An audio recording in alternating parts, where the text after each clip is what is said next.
Assalamualaikum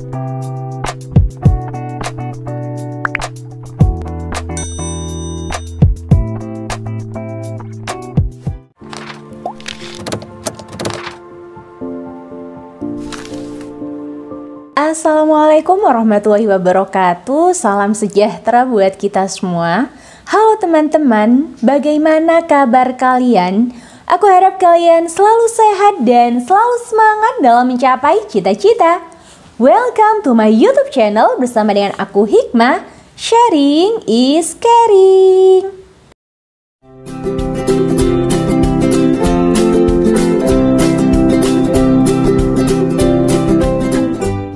Bagi kalian calon Audi LPDP tahun 2022, tonton video ini sampai habis ya. Jangan di skip sama sekali, supaya kalian mendapatkan informasi selengkap-lengkapnya terkait dengan beasiswa LPDP. Aku juga mohon support kalian untuk klik like, subscribe, dan komen di bawah ini. Dan juga jangan lupa untuk nyalakan tombol notifikasinya sehingga kalian tidak ketinggalan video terbaru dari aku dan tidak ketinggalan informasi bermanfaat lainnya. Di video-video aku sebelumnya, aku udah share banyak hal terkait dengan LPDP tahun 2022. Mulai dari seleksi administrasi, kemudian dokumen apa aja yang perlu kalian persiapkan, sampai tips dan trik lolos beasiswa LPDP. Jadi, buat kalian yang belum nonton video aku yang lain, langsung tonton ya. Nah, spesial banget pada kesempatan kali ini aku buat video membahas mengenai surat rekomendasi. Surat rekomendasi merupakan salah satu syarat untuk kalian mendaftar seleksi administrasi LPDP. So, buat kalian yang penasaran, stay tune terus ya.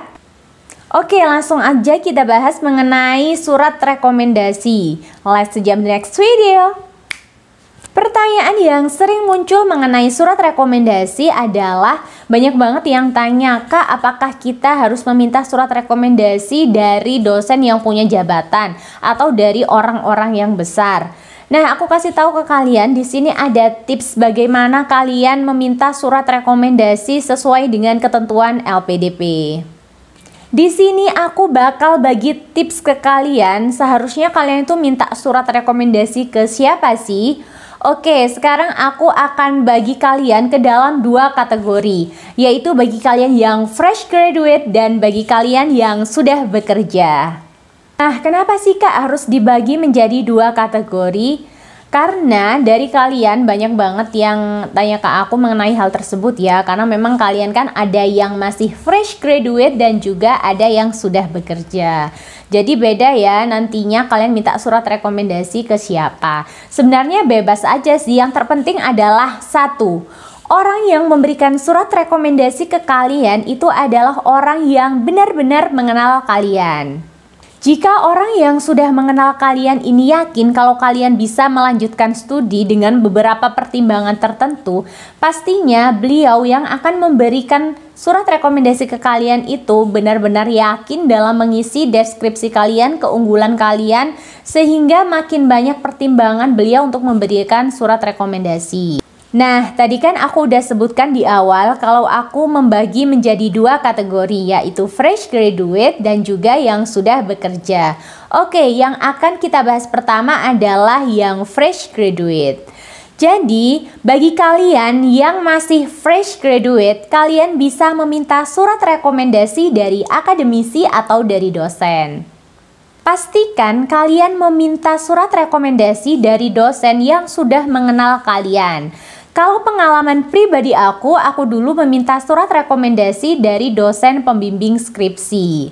Jadi kalian bisa minta surat rekomendasi dari dosen pembimbing skripsi seperti aku dulu ya. Atau bisa juga kalian meminta surat rekomendasi dari dosen yang sudah mengenal kalian lebih dekat gitu. Atau kalian bisa juga meminta surat rekomendasi meskipun bukan dari dosen pembimbing skripsi, dari dosen pengajar kalian yang mengenal kalian, yang istilahnya dia itu hafal gitu loh sama kalian. Kan biasanya ada mahasiswa yang dihafal oleh dosen, atau mungkin karena kalian aktif, atau mungkin juga kalian pernah menjadi koordinasi kelas. Nah, kalian bisa minta surat rekomendasi ke beliau. Sebenarnya surat rekomendasi itu satu aja nggak apa-apa sih, cuman aku dulu seingatku aku meminta 3 surat rekomendasi. Yang pertama aku minta surat rekomendasi dari dosen pembimbing skripsi. Yang kedua aku minta surat rekomendasi dari dosen yang mempunyai jabatan yaitu sebagai ketua prodi. Dan juga aku meminta surat rekomendasi dari dosen pengajar yang mengenal aku, seperti itu. Saran aja buat kalian, mungkin kalian harus meminta surat rekomendasi lebih dari satu. Tapi kalau memang dapatnya satu ya nggak masalah sih. Tapi kalau misal dapatnya lebih dari satu atau 2, ya itu justru lebih baik. Mungkin buat jaga-jaga aja gitu loh, takutnya diminta surat rekomendasi dari 2 akademisi atau dari dosen. Untuk kategori yang kedua, yaitu bagi kalian yang sudah bekerja. Saran aja sih kalau menurut aku, bagi kalian yang sudah bekerja itu mending meminta dari pihak perusahaan. Nggak usah dari kampus atau akademisi. Tapi kalau misalnya kalian masih berhubungan dekat gitu dengan dosen pembimbing kalian, sering kontak-kontakan, ya nggak masalah sih kalau misalnya kalian meminta surat rekomendasi dari dosen tersebut.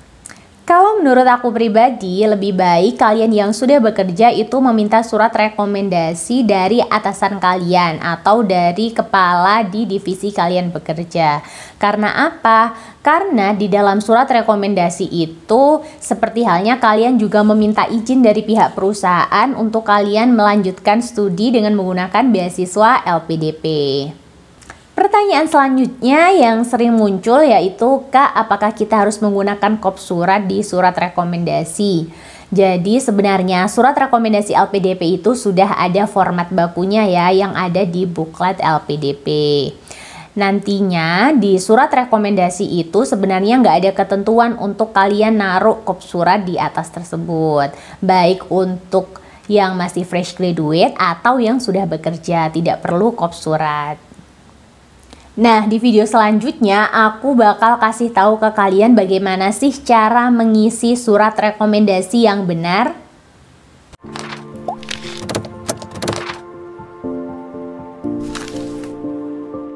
Nah, sekarang aku kasih tahu ke kalian gimana sih cara mengisi surat rekomendasi itu. Mungkin sebagian besar kalian ini sudah tahu gimana cara mengisi surat rekomendasi. Tapi ada beberapa dari kalian yang masih bertanya-tanya terkait dengan pengisian surat rekomendasi. Oke, pada video kali ini aku bakal kasih tahu ke kalian sebenarnya apa aja yang harus diisi dalam surat rekomendasi. Surat rekomendasi ini diisi oleh orang yang memberikan rekomendasi, baik dari akademisi atau dosen atau dari atasan kalian. Tadi sudah aku sebutkan juga kalau misalnya kalian masih fresh graduate, kalian bisa minta rekomendasi dari akademisi atau dosen. Sedangkan kalau misalnya kalian sudah bekerja, kalian bisa minta surat rekomendasi dari atasan kalian. Yang jelas, yang memberikan surat rekomendasi ini atau yang merekomendasikan kalian ini wajib kenal kalian. Karena kalau misalnya nggak kenal kalian, itu bahaya juga sih buat kalian nantinya. Oke, kita langsung coba mengisi surat rekomendasi ini ya. Jadi aku ingatkan sekali lagi ke kalian bahwa yang mengisi surat rekomendasi ini adalah beliau yang merekomendasikan kalian. Orang yang memberikan rekomendasi ke kalian, baik dari akademisi atau dosen ataupun dari atasan kalian di tempat kalian bekerja.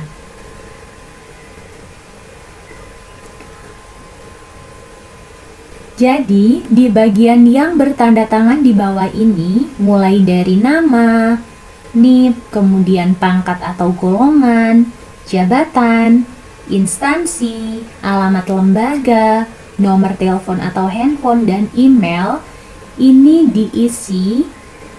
Yang diisi di sini adalah data-data dari perekomendasi atau yang merekomendasikan kalian. Sedangkan untuk yang memberi rekomendasi kepada, ini adalah nama kalian, kemudian instansi kalian, kemudian alamat kalian. Di sini aku coba ya, misalnya ini nama, ini adalah nama dari dosen kalian. Misalnya dokter siapa gitu ya. Kemudian NIP-nya berapa, pangkat atau golongan, jabatannya apa. Kemudian instansinya misalnya di Universitas Erlangga, misalnya seperti itu. Alamat lembaga, ini maksudnya adalah alamat universitas.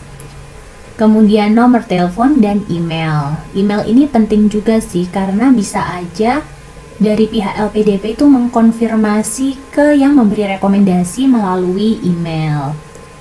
Selanjutnya, memberi rekomendasi kepada nama. Ini nama kalian, misalnya nama aku ya, Hikmah gitu. Instansinya, misalnya ini universitas aku, yaitu di Universitas Airlangga, misalnya seperti itu. Kemudian alamat aku, misalnya di Surabaya, Jawa Timur, misalnya seperti itu. Selanjutnya, kita mengisi deskripsi rekomendasi. Sebenarnya apa aja sih yang perlu kita tulis di dalam deskripsi rekomendasi? Yang pertama adalah berapa lama pihak rekomendasi ini mengenal kalian. Misalnya 4 tahun ya, mulai dari awal kalian masuk kuliah sampai sekarang kalian baru lulus. Misalnya seperti itu. Yang kedua, pihak rekomendasi ini menyebutkan keunggulan atau kelebihan yang kalian miliki. Tapi ingat, kelebihan yang disebutkan jangan terlalu berlebihan. Sesuai saja dengan kenyataannya dan apa adanya, karena nantinya akan dipertanggungjawabkan. Selanjutnya, poin yang ketiga adalah kekurangan. Menyebutkan kekurangan ini opsional ya, bisa iya atau tidak, bisa ada atau tidak. Kalau misalnya ada kekurangan yang disebutkan, kekurangan yang disebutkan ini harus bersifat membangun. Maksudnya apa bersifat membangun? Jadi misalnya ya, si A mempunyai kekurangan dalam berbahasa Inggris, tetapi si A selalu berusaha untuk mengembangkan diri belajar bahasa Inggris dengan mengikuti les bahasa Inggris atau mengikuti atau aktif di klub bahasa Inggris. Tujuannya supaya dia mengembangkan kemampuan bahasa Inggrisnya baik secara aktif maupun secara pasif. Gitu ya. Jadi kekurangan itu boleh ada atau tidak. Kalaupun ada, harus atau wajib bersifat membangun. Yang poin terakhir atau yang keempat adalah alasan.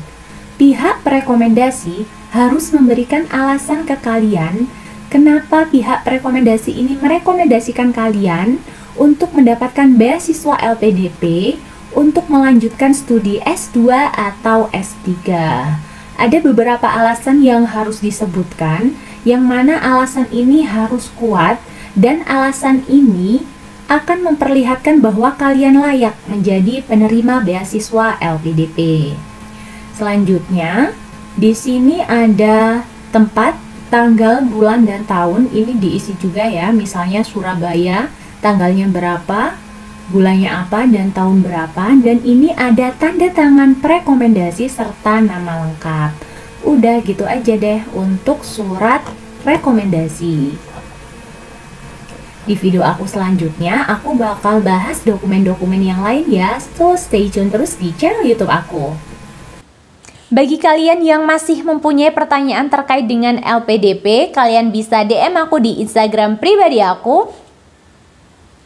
Silahkan DM aku di Instagram pribadi aku, insya Allah bakal aku balas. Aku juga mohon support kalian untuk like dan subscribe, karena subscribe dan dukungan kalian itu penting banget buat aku ke depannya. Dan juga jangan lupa untuk share video ini ke teman-teman kalian dan ke saudara-saudara kalian, supaya makin banyak orang yang mendapatkan manfaat dari video ini. Bagi kalian yang mau mendaftar beasiswa LPDP tahun 2022, aku doakan semoga kalian diberikan kelancaran dan kesuksesan dalam mengikuti semua tahapan seleksi. Berusahalah semaksimal mungkin dan juga jangan lupa berdoa supaya hasil yang kalian dapatkan maksimal. Salam sukses dan salam awardi.